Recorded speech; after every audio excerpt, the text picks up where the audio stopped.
may kinalaman ito sa pondo ng PhilHealth. Kayo po ba miyembro ng PhilHealth? Yan, lahat taasan ng kamay. Ito. Kasi nga naman, di ba, nung nakaraan, Nelson, mukhang nawalan ng pondo ang PhilHealth eh.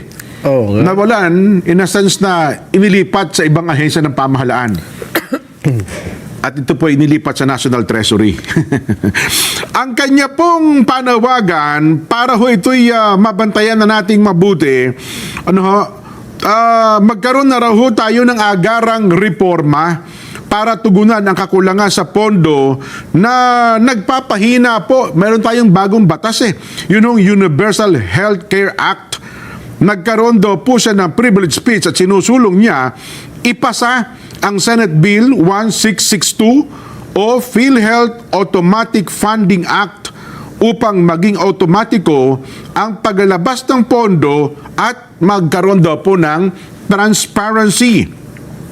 Nawalan daw po ang PhilHealth, mga kababayan o mga miyembro ng PhilHealth ng mahigit 113 billion pesos mula po sa sin tax at mahigit 106 billion pesos mula po doon sa PCSO at saka sa PAGCOR.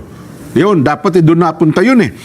At sabi niya, ang paglilipat para po dapat ng 60 billion pesos na pondo sa National Treasury at ang umano'y pagpapahina naman ng medical assistance for indigent and financially incapacitated patient o ito pong MAIFIP sa sistema daw po ng serbisyong pangkalusugan.